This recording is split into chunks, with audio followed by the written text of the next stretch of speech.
Just before you watch this video contains huge spoilers for Ninjago Crystalized episodes 1 through 8.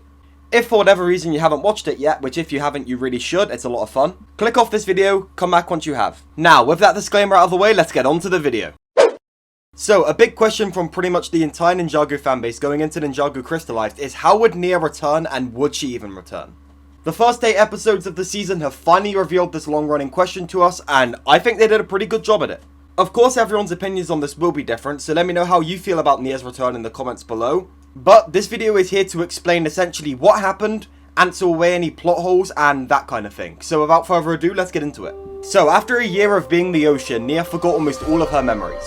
But after she saved a man named Quan from drowning, she was reminded that a person called Nia from Ninjago exists. However, she was having difficulty putting a face to the name, and not only that, but there were others surrounding Nia from Ninjago which she couldn't remember either. After a while of digging around, she comes across Naiad, the original water elemental. Naiad suggests going to the surface to look for clues about who Nia is. To which Nia does, and reads the lanterns that were sent on the vigil for Nia they had in Ninjago City. This caused Nia to remember her life and start wanting to go home. When talking about this, Naiad suggested the idea that if Nia could lose her elemental powers, she could become human again. So Nia sets off to achieve exactly that. To do this, she goes to the Ninja and the Samurai X cave, which breaks up Kai and Jay's currently going fight. She tells them that in order to come back, she needs to lose her elemental powers somehow. Zane freezes her to keep her in her place, and then the ninja realize that Aspheera has a history of stealing elemental powers. They can use her to save Nia. Now, I've seen a lot of people question why they specifically chose Aspheera to steal Nia's powers through, because there are several other established means of stealing elemental powers in Ninjago's canon, including Chrono Steel Blades, which was used by Wu and Garmadon to steal the Time Twins' power, and the crystals from the Crystal Cove on Chen's Island, which were used to steal the powers of the Elemental Alliance. But what I feel like a lot of people forget is recreating both of these means would take a lot of time. Getting Chrono Steel Blades would require travelling down to Ray and Maya's smithy in Ignatia, and requesting blades from them. This is provided they're even still up to it, provided their age. Ray and Maya would then need to find a place where they can source Chrono Steel, and then actually source it, which could cost a lot of money, which they might not have. Hands of Time also portrays creating the Time Blades as a several day long endeavour, which absolutely exhausted them, so it would take a lot of time to do that as well.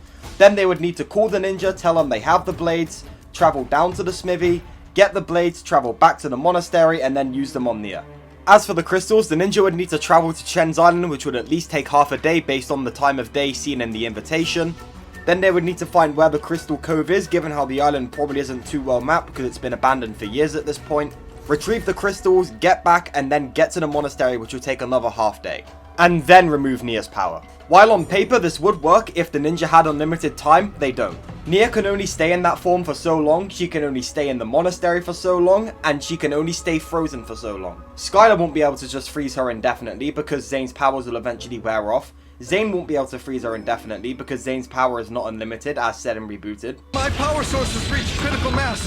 It appears my unlimited energy is in fact limited. Nia can't be kept frozen by technological means either, such as cooling machines, because non-magic means of freezing like that just aren't strong enough to keep a water elemental like Nia. This leaves the ninja team with a very limited amount of time to save Nia. What you gotta keep in mind is that this might be the ninja's only chance to save their friend, and if she goes away now, that might be it. So because of that, they had to go for the quickest method, and in this case, that was Aspheera. The ninjas then break Aspheera out of prison and steal her staff, leading them to end up becoming criminals. And after the ninja have absolutely zero complications with getting Aspheera to comply at all,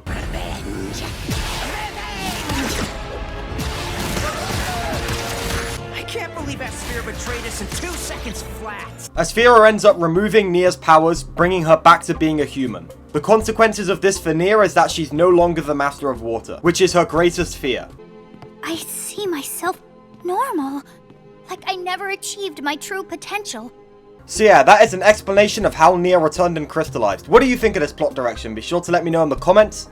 If you like Ninjago videos like this, be sure to leave a like on the video, dislike it if not. And if you want more Ninjago videos like this, be sure to subscribe to my channel and turn on notifications so you know as soon as these videos come out. Thank you so much for watching everyone, and I will see you in the next one. Goodbye for now.